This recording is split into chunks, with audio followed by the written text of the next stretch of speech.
Hello বন্ধুরা, আমি শাকবর্ণিল। আজকে ভিউজ কম হলেও ক্ষতি নেই এপিসোড 12-এ আমরা কথা বলবো গুরুদাত পরিচালিত 1957 সালের অল টাইম ক্লাসিক পিয়াসা ছবিটাকে নিয়ে। এই ছবিটার লেগাসি সম্পর্কে যত কথাই বলি না কেন সেটা কম পড়বে। আমি আসলে অনুরাগ কাশ্যপকে হাইলি রেট করি। আপনারা যারা আমার চ্যানেলের নিয়মিত দর্শক তারা খুব ভালো মতো জানবেন। অনুরাগ কাশ্যপের একটা ভিডিও ইউটিউবে অ্যাভেলেবেল রয়েছে, চাইলে আপনারা সার্চও করতে পারেন কাশ্যপ অন গুরুদাত, যেখানে কাশ্যপকে প্রশ্ন করা হয়েছিল 3 জন এমন পরিচালকের নাম বলো যারা শেষ 100 বছরে ইন্ডিয়ান সিনেমাকে সম্পূর্ণরূপে চেঞ্জ করে রেখে দিয়েছে। তখন সে প্রথম যে নামটা বলে সেই নামটা হচ্ছে গুরুদাত। এবং যখন তাকে প্রশ্ন করা হয় 3টে এমন সিনেমা যেটা তোমার মতে ইন্ডিয়ান সিনেমাকে শেষ 100 বছরে চেঞ্জ করে রেখে দিয়েছে, প্রথম যে সিনেমাটার নাম বলে সেটা ছিল পিয়াসা। টাইম ম্যাগাজিনের তরফ থেকে 1920 দশক থেকে 2010-এর দশকে এই 100 বছরে গোটা বিশ্বজুড়ে তৈরি হওয়া সর্বশ্রেষ্ঠ 100টা সিনেমা লিস্ট যখন প্রেজেন্ট করা হয়, সেখানে ভারতবর্ষের তরফ থেকে জায়গা করে নিয়েছিল সত্যজিৎ রায়ের অপু ট্রিলজি, নায়কান ছবিটা মণিরত্নম এবং কমল হাসানের, তার সঙ্গে সঙ্গে গুরুদাতের এই পিয়াসা ছবিটা। অর্থাৎ বুঝতেই পাচ্ছেন এই ছবিটার ইম্প্যাক্ট কতটা হলে তবে একটা ছবি 100 বছরের সর্বশ্রেষ্ঠ 100টা সিনেমা লিস্টে জায়গা করে নিতে পারে। এবং এই সিনেমাটাকে নিয়ে আমার কোনো না কোনো দিন চ্যানেলে কথা বলতেই হতো। পুরনো ছবি জানি মানুষ কম দেখবে, প্রচুর মানুষের ইন্টারেস্ট এই ভিডিওগুলোতে থাকবে না, কিন্তু এই ছবিগুলো নিয়ে কথা বলতেই হয়। সিনেমাটা যখন দর্শক দেখা শুরু করবে তার মনে হবে যে একজন ফেল্ড ম্যান, একজন ফেল্ড পোয়েট, একজন আনএমপ্লয়েড মানুষ, একজন ব্যর্থ প্রেমিকের গল্প আমরা দেখতে বসেছি। কিন্তু যখন সিনেমাটা শেষ হবে তখন দর্শক কোথাও একটা এটা অনুভব করবে যে আমরা আসলে একটা ফেল্ড ম্যানের গল্প দেখছিলাম না, একটা মানুষকে কিভাবে ওয়ার্ল্ড ফেল করছে পিয়াসা সেটার গল্প বলে আসলে। এবং যখন সেটা অডিয়েন্সকে হিট করবে একদম ক্লাইম্যাক্সে গিয়ে, যে ফিলিংটা মনের মধ্যে তৈরি হয়, যে ইম্প্যাক্টটা এই ছবিটা ছাড়তে পারে, যে একটা পৃথিবী কতটা নিষ্ঠুর হতে পারে, কতটা নির্লজ্জ হতে পারে, কতটা মানি মাইন্ডেড হতে পারে, কতটা জঘন্য থার্ড ক্লাস হতে পারে এবং কতটা নীচ হতে পারে, সেটা যেভাবে এই ছবিটা এক্সপ্লোর করে, আমার মনে হয় না, আমার দেখার অভিজ্ঞতা থেকে আমি বলতে পারি আর কোনো সিনেমা এই জিনিসগুলো, এই মেসেজিংগুলো রেখে এতটা বেশি সেই মেসেজটা ফিল করে দিতে পারে।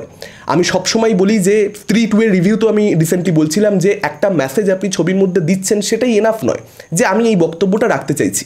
সেই বক্তব্যটা আপনি দর্শককে কতটা ফিল করাতে পারছেন আপনার গল্পের মাধ্যমে, আপনার গল্পে কি সেই জোরটা রয়েছে, সেই মজবুতিটা রয়েছে যে আপনি মেসেজটা অন দ্য ফেস মুখের উপরে ছুড়ে দিচ্ছেন না, কিন্তু সে বুঝে নিচ্ছে, সে নিজেই রিয়েলাইজ করছে কি ঠিক কি ভুল। আপনি যা দর্শক একটা গল্প দেখাচ্ছেন। এই যে আমরা একটা কথা বলি না যে মেসেজিং ওভার পাওয়ার করে যাচ্ছে ন্যারেটিভকে, সেই সমস্যাতে কিন্তু পিয়াসা ছবিটা নিজের একটা সিনেও ভোগে না, কখনো ভোগে না। এবং আবরার আলভি, যিনি এই ছবির রাইটার এবং ডিরেক্টর, গুরুদাত, সিনেমা প্রেমী দর্শক যারা যারা সত্যিকারের সিনেমাকে খুব ভালোবাসে, এই ছবিটা দেখবার পর এই দুজন শিল্পীকে প্রণাম করতে ইচ্ছা করবে যে কি মাস্টারপিস তারা তৈরি করেছে। আর যারা অনেকেই রয়েছে আমি জানি যে 2 ঘন্টা 2.5 ঘন্টা ধৈর্য ধরে রাখতে পারি না, সেই জন্য সিনেমা দেখি না। অনেকেই কিন্তু, সকলে তো সিনেমা দেখে না, প্রচুর মানুষ রয়েছে যারা সিনেমা আসলেই দেখে না। সেই সমস্ত দর্শকদেরকে, যারা আপনারা সিনেমা প্রেমী দর্শক, তারা একবার পিয়াসা দেখান, একবার তাদেরকে পিয়াসা দেখান। যদি তারা একবার পিয়াসা দেখে তারপর দেখবেন তারা পাগলের মতন হাঁকপাক করছে আর একটা ভালো সিনেমা দেখবার জন্য। কারণ পিয়াসা দেখবার পর যে কোনো মানুষ, তাদের মধ্যে যে অনুভূতি তৈরি হবে, যে ইম্প্যাক্ট তাদের উপরে পড়বে, তারপর তারা সেই ফিলিংসটা একটা সিনেমা দেখবার পর যে একটা যে মনটার মধ্যে কিছু একটা হওয়া, আনচান করা, সেইটা আরও একবার তারা খুঁজতে চাইবে। তখন তারা আর একটা ভালো সিনেমা দেখবে, তখন তারা আরও আর একটা ভালো সিনেমা খুঁজবে। এই করতে করতে তারাও সিনেমা প্রেমী হয়ে যাবে। পিয়াসার মতন সিনেমা একজন সাধারণ মানুষকে সিনেমা প্রেমী বানিয়ে দিতে পারে। সব থেকে বড় কথা, পিয়াসার যে থিমটা, যে এত মনুষ্যত্বের অভাব সমাজে, মানুষ এত বেশি স্বার্থান্বেষী হয়ে উঠেছে, আপনার কাছের মানুষটা আপনার সঙ্গে মিশছে কোনো স্বার্থের জন্য নাকি সত্যিকারে সে আপনাকে পছন্দ করে, আপনাকে ভালোবাসে, কোনো স্বার্থ ছাড়া সে আপনার সঙ্গে মিশছে, এই প্রশ্নটা ছবিটা দর্শকদের জন্য এত ডিপলি তুলে ধরে যে সেটা কোথাও একটা মানে 1957 সালে যত বেশি প্রাসঙ্গিক ছিল, আজকে 67 বছর পরে 2024 সালে সেটা আরও অনেক বেশি প্রাসঙ্গিক। এবং যত সমাজ এগোবে, যত যুগ এগোবে, আমার মনে হয় যে আজ থেকে 50 বছর পরে বা আজ থেকে 67 বছর পরে এই বক্তব্যটা আরও অনেক বেশি প্রাসঙ্গিক হয়ে উঠবে। কারণ এই মনুষ্যত্বের অভাবটা যত দিন যাচ্ছে তত বেশি এটা আরও প্রকট হয়ে উঠছে। আজকের দিনের একটা কঠিন নগ্ন বাস্তব হচ্ছে, আমরা মানুষ বেঁচে থাকতে থাকতে তাকে সেলিব্রেট করি না, তার শিল্পকর্মের জন্য বা তার যে কোনো অ্যাচিভমেন্টের জন্য আমরা তাকে সেলিব্রেট করি না। সে মরে গেলে তাকে নিয়ে অনেক বেশি সেলিব্রেশন আমরা করি। এই নগ্ন বাস্তবটা পিয়াসা ছবিটা তো সেই 1957 সালে আসলে আমাদেরকে দেখিয়ে দিয়েছে। ছবিটার মধ্যে যেভাবে ওয়ার্ল্ড এস্টাবলিশমেন্ট করা হয়েছে প্রোটাগনিস্টের, তার ক্যারেক্টারটাকে যেভাবে এস্টাবলিশ করেছে, এই ক্যারেক্টারটার ব্যাকগ্রাউন্ডটা কী, তার ফ্যামিলির সঙ্গে, তার মায়ের সঙ্গে, তার ভাইদের সঙ্গে তার ইকুয়েশনটা কী, সেটাকে যেভাবে প্রথম 10 মিনিটের মধ্যেই বিল্ড আপ দেওয়া হয়, ম্যাগনিফিসেন্ট। এক ধরনের ছবি হয় যেখানে হিরো প্রবলেমে থাকে, তারপর সে সাকসেসফুল হয়, যেমন 12th ফেলের মতন ছবি। ইনফ্যাক্ট 12th ফেলে মনোজ যে ক্যারেক্টারটা, বিক্রান্ত মাসে যে ক্যারেক্টারটা প্লে করেছে, সেই ক্যারেক্টার ক্যারেক্টারটা সোলটা আর এখানে পিয়াসাতে গুরুদাতের যে ক্যারেক্টারটা সোলটা সেটা আমার কোথাও একটা এক মনে হয়েছে। পিয়াসার একদম লাস্ট সিনটা বাদ দিয়ে দিলে আপনারা ভালো করে ভেবে দেখবেন পিয়াসা ছবির মধ্যে কিন্তু গুরুদাতের ক্যারেক্টারটা কখনো সমাজকে কেন্দ্র করে বা আশেপাশের মানুষজনদেরকে কেন্দ্র করে খুব একটা বেশি অভিযোগ করে না, সে বরং নিজের কাজে ফোকাস করে। আরেক ধরনের ছবি হয় যেখানে হিরো প্রবলেমে থাকে, শেষ অবধি সে সাকসেসফুল হয় না, সেটাকে আমরা ট্র্যাজেডি বলি। কিন্তু পিয়াসা একটা এমন ছবি যেখানে হিরো প্রবলেমে থাকে এবং শেষ অবধি সে সাকসেস তো পায়, কিন্তু সাকসেসটা সে কিসের বিনিময়ে পাচ্ছে, কি সিচুয়েশনে পাচ্ছে, সেটা অডিয়েন্সকে প্রচণ্ডভাবে হিট করে। সেটাই হচ্ছে রিয়েল ট্র্যাজেডি। অডিয়েন্স চাইবে গোটা ছবি জুড়ে যে গুরুদাতের ক্যারেক্টারটা যেন সাকসেস পেয়ে যায়, কিন্তু যখন সাকসেস সে পাচ্ছে সত্যিকারের কি অডিয়েন্স আদৌ খুশি হতে পারছে? এটাই কিন্তু এই ছবিটার ম্যাজিক। এখানে মালা সিনহার যে ক্যারেক্টারটা রয়েছে সেই ক্যারেক্টারটা আমরা বলি না মেটেরিয়ালিস্টিক লাভ, সেই ক্যারেক্টারটা কোথাও একটা সেটাকেই এখানে অ্যাড্রেস করছে।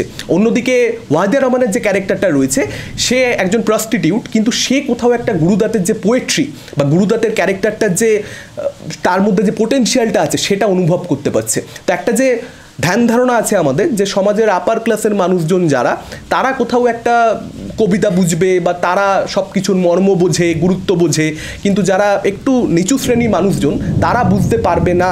সেই যে স্টিরিওটিপিক্যাল চিন্তাভাবনাটা, সেই স্টিরিওটাইপটাকেও কিন্তু পিয়াসা দুর্দান্তভাবে ব্রেক করে। এখানে ওয়াহিদা রহমানের ক্যারেক্টারটাই বলা যেতে পারে একমাত্র চরিত্র গোটা ছবিতে, মালিশওয়ালা এই চরিত্রটাকে বাদ দিয়ে দিলে সেই ক্যারেক্টারটি একমাত্র গুরুদাতের পোটেনশিয়ালটা বুঝতে পারে। এবং একটা সিন রয়েছে দেখবেন যেখানে গুরুদাত মদ খেয়ে ফিরছে এবং সে ওয়াহিদা রহমানের আশ্রয়স্থলে থাকছে এবং সেখানে বিছানায় ঘুমাচ্ছে, ঘুম থেকে হঠাৎ করে উঠে পড়ছে সুইসাইড করতে যাওয়ার আগের যে সিনটা, সেখানে গুরুদাতের মনে পড়ে সমাজের বাকি সমস্ত মানুষ তাকে তার জীবন জুড়ে কী কী কথাবার্তা শুনিয়েছে আর ওয়াহিদা রহমানের ক্যারেক্টারটা তাকে কী কী বলেছে, দুটোর মধ্যে কতটা বৈপরীত্য।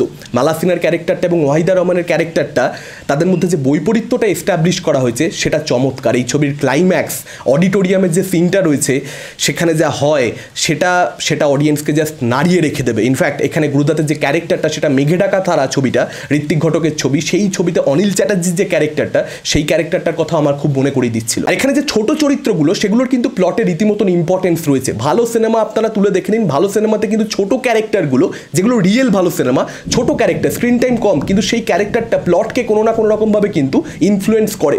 এখানে মালিশওয়ালা যে ক্যারেক্টারটা রয়েছে, জনি ওয়াকার যে ক্যারেক্টারটা প্লে করেছে, দুর্দান্ত অভিনয় তিনি করেছেন, সেই ক্যারেক্টারটার কিন্তু একটা প্লটে গুরুত্ব রয়েছে। কিংবা একটা মোটা বান্ধবীর চরিত্র রয়েছে, গুরুদাতের বান্ধবী কিংবা মালা সিনহার বান্ধবী, সেই ক্যারেক্টারটা তারও কিন্তু প্লটে একটা ইম্পর্টেন্স রয়েছে। ছবিতে পারফরমেন্সের সকলের ভালো। দেখুন একটু ওল্ড ফ্যাশন অভিনয় 100%। আজকের দিনে আমরা যে অভিনয়টা দেখি প্রত্যেকেই সেই অভিনয়টা করেছে তা নয়, সাপোর্টিং ক্যারেক্টার অনেকেই, জনি ওয়াকার বলছি, তার ক্যারেক্টারটা কিন্তু একটু লাউড ক্যারেক্টার এবং সেই ধরনেরই অভিনয় তিনি করেছেন, কিন্তু সেটা ভালো লাগে কিন্তু দেখতে। কমেডিটা কিন্তু ওয়ার্ক করে, ছবির মধ্যে কমেডিও কিন্তু রয়েছে। এটা বেসিক্যালি খুব ডিপ্রেসিং একটা ছবি, কিন্তু বেশ কিছু কিন্তু কমেডি সিন রয়েছে যেগুলো হাসাতে সক্ষম হয়। মালা সিনহার পারফরমেন্স খুব ভালো, কিন্তু গুরুদাত আর ওয়াহিদা রহমান এই দুজন স্পেশালি যা অভিনয় করেছে, এবং এখানে ওয়াহিদা রহমানের যে ক্যারেক্টারটা সেটা মানুষ, ইনফ্যাক্ট গুরুদাতের ক্যারেক্টারটাও মানুষ, এই দুটো চরিত্র, এই দুজনের পারফরমেন্স এই ছবিতে যারা একবার দেখবে তারা কোনো দিন ভুলতে পারবে না। অল টাইম বেস্ট পারফরমেন্সের মধ্যে মানে 10টা 15টা 20টা বেছে নিতে বললে সেখানে এই দুজনের এই সিনেমাতে পারফরমেন্স ডেফিনেটলি থাকবে অসাধারণ। আর ছবির গানগুলো, এটা বেসিক্যালি একটা মিউজিক্যাল, প্রত্যেকটা গান ভালো, প্রত্যেকটা গান আপনি শুনবেন আপনার জাস্ট মন ভরে যাবে, মন্ত্রমুগ্ধ হয়ে যাবেন, এত সুন্দর ছবির গানগুলো। হ্যাঁ ডেফিনেটলি সেটা কোথাও একটা গল্পের গতিকে রুদ্ধ করে, স্ক্রিন প্লের জন্য একটু সমস্যা তৈরি করে, 100% বুঝতেই পাচ্ছেন। প্রচুর আগের সিনেমা, 1957 সালের ছবি, তো সেই সময় সিনেমার ব্যাকরণ অন্যরকম ছিল, আজকের দিনের মতন ছিল না, সেই সময়ের দর্শকের টেস্ট অন্যরকম ছিল, যে কারণে সেই গানগুলো অবশ্যই গল্পের গতিটাকে আটকে, কিন্তু গানগুলো এত ভালো যে সেটা সমস্যা মনে হয় না। ইয়ে দুনিয়া আগার মিল কিংবা জানে ক্যা তুনে কাহা, এই গানগুলো তো অসাধারণ গান। একটা গান রয়েছে পিয়াসার যেটা আমরা প্রত্যেকে শুনেছি, জানে वो कैसे लोग हैं जिनके प्यार को प्यार मिला, এই যে গানটা, এটা জাস্ট একটা অসাধারণ গান। মানে এই গানটা বারংবার কতবার যে এই গানটা আমি শুনেছি এবং কতবার যে আগামী দিনেও শুনবো তার কোনো হিসেব নেই, প্রত্যেকটা মানুষের ক্ষেত্রেই বোধহয় এটা সত্যি। তো এটা একটা অসাধারণ ছবি, প্রচণ্ড টাইট ছবি। আপনি একবার দেখা শুরু করলে আপনি একদম মানে সাদা কালো ছবি বলে ভয় পাবেন না, দেখা শুরু করলে এই ছবি আপনি দেখা শেষ করে ফেলবেন, এবং তারপর আপনার উপরে ছবিটা যে ইম্প্যাক্টটা ছাড়বে, মানে আপনি লোককে বলে বেড়াবেন যে ভাই এই ছবিটা দেখতেই হবে, এতটা ভালো ছবি। আর গুরুদাতকে কেন্দ্র করে স্পেশালি আমি একটা কথা বলতে চাই, যেটা এই সিনেমাটার রিভিউয়ের ক্ষেত্রে প্রাসঙ্গিক নয়, কিন্তু তার জীবনটা এমনই ট্র্যাজিক একটা লাইফ, যে একটা সময়ে সেই প্রচুর হিট ছবি দিয়েছে এবং তারপর কাগজ কে ফুল, তার যেটা খুব ব্যক্তিগত ছবি ছিল, সেই ছবিটা ক্রিটিকরা ব্যাশ করে দিয়েছিল, অডিয়েন্স রিজেক্ট করে দিয়েছিল, সেই ছবিটা চলেনি, সেটার জন্য তার স্টুডিও বন্ধ হয়ে গেছিলো, তার প্রোডাকশন হাউস বলা যেতে পারে। তার পরবর্তীতে সে মদ্যপ হয়ে যায়, তার ব্যক্তিগত জীবনে তার স্ত্রী গীতা দত্ত, তার সঙ্গে সমস্যা, ওয়াহিদা রহমানের সঙ্গে অ্যাফেয়ার। আমার মনে হয় তাকে নিয়ে বায়োপিক হওয়া উচিত। মানে এই মানুষটার জীবন এমনই যে তাকে নিয়ে যদি বায়োপিক হয় সেটা একটা অসাধারণ ছবি হতে পারে। আর ভিউজ কম হলেও ক্ষতি নেই এই সেকশনে। যদি আপনারা কাগজ কে ফুলের রিভিউ চান আপনারা সেটা আমাদের কমেন্ট করে অবশ্যই জানাতে পারেন। হ্যাঁ, প্রচুর কমেন্টস পড়লে ডেফিনেটলি আমি এই সিনেমাটারও রিভিউ করবার কথা কিন্তু মাথায় রাখবো। এবং ভিউজ কম হলেও ক্ষতি নেই এই সেকশনে আমরা প্রচুর এর আগে 11টা সিনেমার রিভিউ করেছি, রেকমেন্ডেশন করেছি বলা যেতে পারে, যেখানে সিনেমাগুলোকে নিয়ে ইনডেপথ আলোচনা রয়েছে। সেগুলো দেখলে আপনারা সিনেমা প্রেমী দর্শকরা এনজয় করবেন বলেই আমার বিশ্বাস। অবশ্যই সেগুলো চেক আউট করতে পারেন। আপনাদের পিয়াসা সম্পর্কে কি এক্সপিরিয়েন্স, ছবিটা দেখবার পরে আপনাদের মনের মধ্যে কি উথাল পাথাল হয়েছিল সেটা আমাদেরকে কমেন্ট করে অবশ্যই জানাতে ভুলবেন না। এই ভিডিওটা ভালো লাগলে লাইক করতে পারেন, শেয়ার করতে পারেন। আমাদের চ্যানেল নতুন হলে চ্যানেলটাকে অবশ্যই সাবস্ক্রাইব করতে পারেন। আজকের মতন টাটা, চোখ রাখুন পরবর্তী ভিডিওতে।